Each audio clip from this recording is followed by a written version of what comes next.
Hey you apes, I see a lot of the same questions in the Discord, so I want to make a quick video taking you through the Premia website since there seems to be, a lot of the same questions.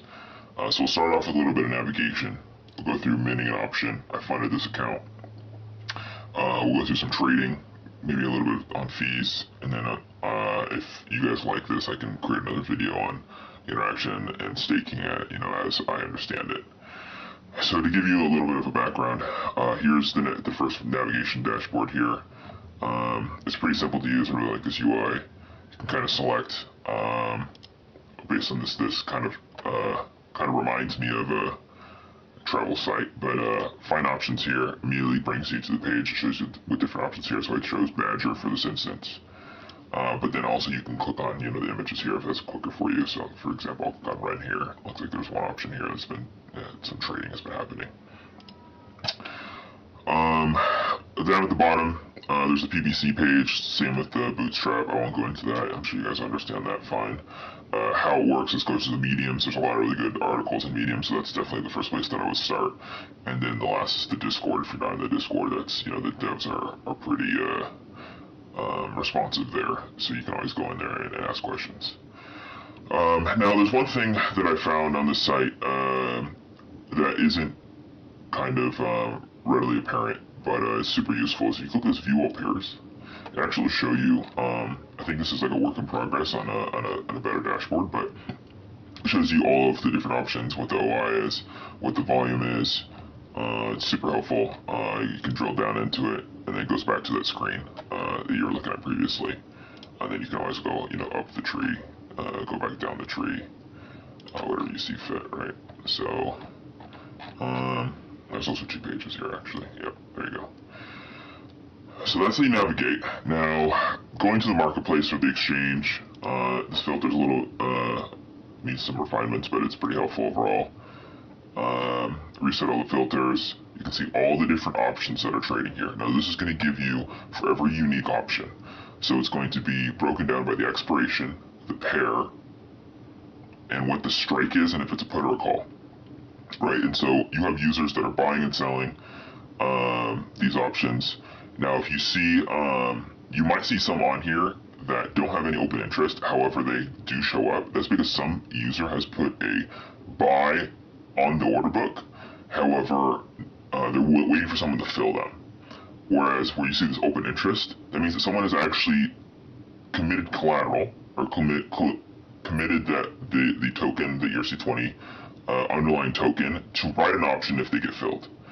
Now, in a second, I'll go through different types of minting, but I actually prefer this screen to the minting screen, but I'll go through both just so you guys understand. Here's a good example. I like this, the ability to switch with tokens, expirations, whatever. It'll research what the order book looks like. The liquidity is pretty low since, they've only been live for a few days. But it allows me to put in a limit order here. Now, if you're actually just looking to match the order matching engine that happens in the back end, if you just type in you can actually just click on it and it puts in the price and then how much you want to buy. So if I want to buy 10 of those, I can approve it. It'll approve the token spends first before it sends. I just funded this account, so I don't really have a lot of approvals. But it will allow you to approve the tokens and then it'll spend it and it'll actually match your field to that order. I think the market function will be enabled soon, but essentially when there's more liquidity, it'll just fill down this list. I think they did this just to kind of protect people to make sure that no one's, putting in options here that are not economical, and then, you have the apes going and just market buy them, and you're paying a hefty premium. So that's a good user protection that they put in here.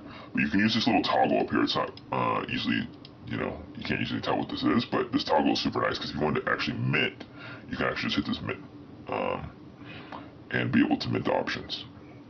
Okay, so I'll take you through a full example of minting and selling an option, and I will do it in piecemeal so you can see how a option flows through the different account pages as well.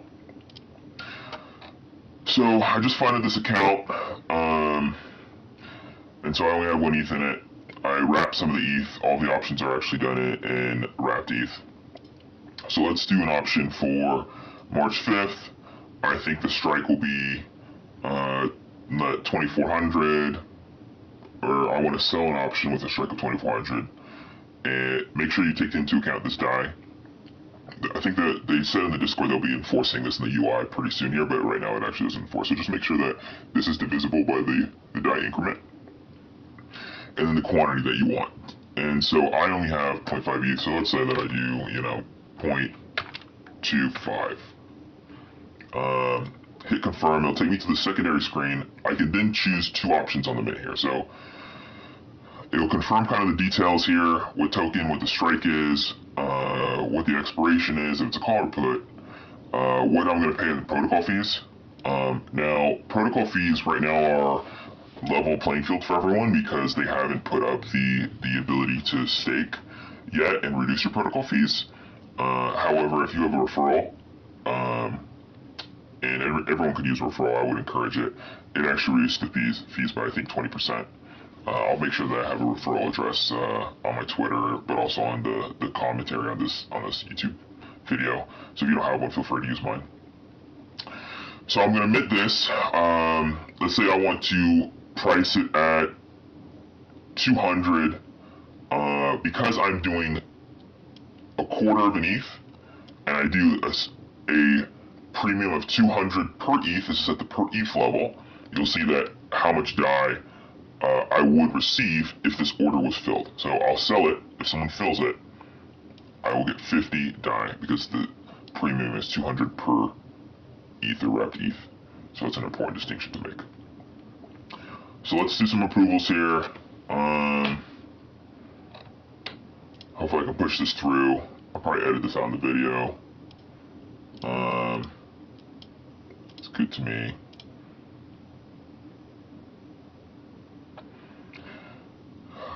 Confirmed. Okay, so there's two options now. I can mint on sale, or I can mint to the wallet. Minting on sale, what that means is I just approved all the tokens and the contract to spend from my wallet. Right? So I can mint on sale. It will place the 200 ask on the order book. If someone fills this, it will then go through the process of minting the option and then transferring it from my wallet. It will take my 0.25 wrapped ETH. It will create an option contract. It will then transfer that option contract to the purchaser that filled my order. Right. So that's a nice ease of use or quality of life adjustment that was done here. I really appreciate that. So the main reason that they did this is so that I'm not paying this protocol fee unless my order is indeed filled. But they also have this option to mint to wallet. So I'm going to show the mint to wallet just to kind of walk you through the entire process. But mint to wallet just means that I'm going to deposit that wrapped ETH amount so that I can just mint the option outright, and then I can do whatever I want with it. I can continue to use their platform to sell the option, or I can go to another ERC 1155 supported site like an OpenSea and sell it there, but that doesn't really make sense. I mean, all the liquidity is going to be on the site, so that doesn't make any real sense. Okay, that took a little while, but it minted.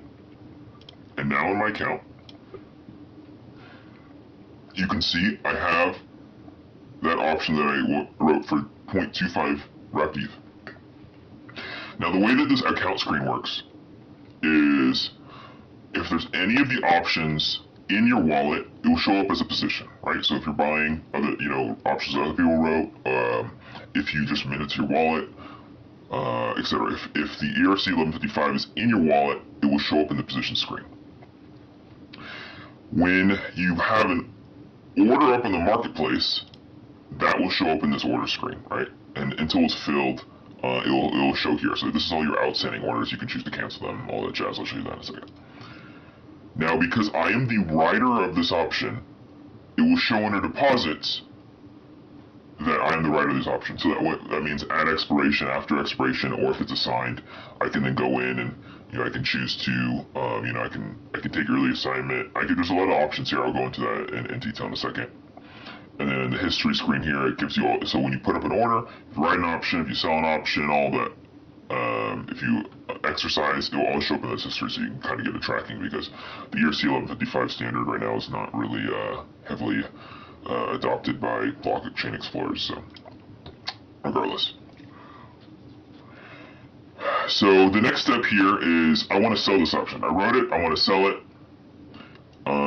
I did pay the protocol fees up front because I did mint straight to the wallet. I'm going to trade it. I hold 0.25 ETH of these options. I'm going to limit, I'm going to sell it, right? So we want to sell all I got, and I want to do it at 200.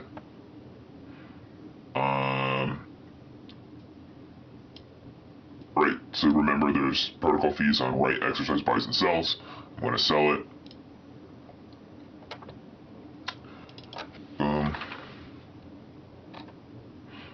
You guys will see that the gas fees aren't too bad. Okay, so the transaction went through.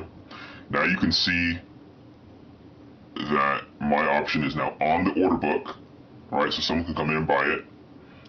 You also see that, let's refresh this page. You'll see that now I have a sell, right? So it's showing the 200 on there that I put on there, with the quarter ETH option that I wrote. I can cancel it, I can mint additional, I can, trade additional, whatever. Until the order is filled, it's going to show up in my wallet, right? Because the way that it works is that until the order is filled is when the transfer actually takes place, right? You're not like going to stake it to a central contract or anything. It's going to sit in your wallet. You can move it and it will automatically cancel the order. Any orders that you do place, if for whatever reason the underlying option or tokens, if you're doing mint on sale, whatever, if those move from your wallet and you can no longer fill the order, it will drop from the order book. So just be aware of that. Alright, I think that's it. The history screen they do a really good job of this. And now let's kind of look at,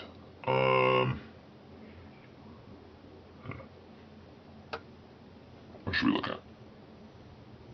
Okay, now that we've seen what a vanilla mint looks like, I kind of want to go through what these options mean. So trade on marketplace, I've already done that. This order is on the market. Exercise option. So if this option was in the money, then I could exercise it.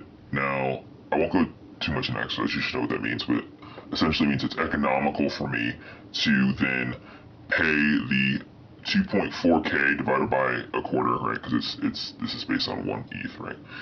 So whatever that is, 600 DAI to get 0.025 ETH. So this would make economical sense if ETH is trading above 2.4k, right? By the strike price March 5th, 2021. If I try to exercise it after March 5th, 2021, I think it's based on UTC timing. So Friday's UTC midnight. It will no longer, that's when it's expired, worthless, and you can no longer exercise. So as long as it's economical, I could do that. Now, there's two different ways I can do that. I can just pay the DAI straight up and get the wrapped ETH, or I can flash exercise. So if I were to flash exercise, it kind of gives me a good calculation here, saying, okay, this is what it's going to cost to do it. Right now, it's not in the money, considering it's looking at Sushi swap pricing, and it says that 1 ETH is actually 1,810 DAI. Thus, this does not make sense based on the quote, and so you're not allowed to flash exercise, because flash exercise essentially takes a loan, swaps it, it pays the exercise cost, and then gives you the proceeds. Really cool feature. However, this option is not in the money, so I'm not going to do it. Now, when it gets to orders, actually, is that everything? Oh yeah. So I can mint additional, take early assignment. So I think this actually should exist in the deposit screen. But take early assignment, what that means is that if someone has exercised the option already, and I am the initial writer, right, that means that they paid 600 DAI to receive that 0.025 wrapped ETH. Now you'll see it here, it'll say take an assignment, so you know what the amount of that was take an assignment. So I don't have to wait till after expiration if I want, if I've been assigned the option. So I can take assignment. What that means is that I'll get assigned the entire amount of the die of that, this 0.25 ETH contract. I won't go into much there. You guys can do some more research on exercising and assignment. But the way that it works is you can take assignment early. If you wait until after expiration, and not every minted contract, if not every minted contract has been exercised, then you will receive pro rata amount for everything that has been unexercised. So in this case, if there was there's a Medium article on this, but if there was one minted and half of them were exercised, that means I would receive 50% of my deposit back in DAI, and I would receive, based on the strike, and 50% of my underlying token, which in this circumstance is wrapped ETH. But I would need to wait until after expiration to do that. This one is not at expiration, so it doesn't show the withdrawal option there, but that's what would happen. Now another option that you can choose, another choice you have here is burn to withdraw. So if for whatever reason I put up a bunch of options on, no one's buying them, maybe I priced them wrong, maybe there's no market for it, whatever, but I want to get my collateral back, I can click on burn to withdraw here. I can then burn the ERC-1155, so the actual contract, I'll burn it, and then I get back my collateral. I lose the fees though.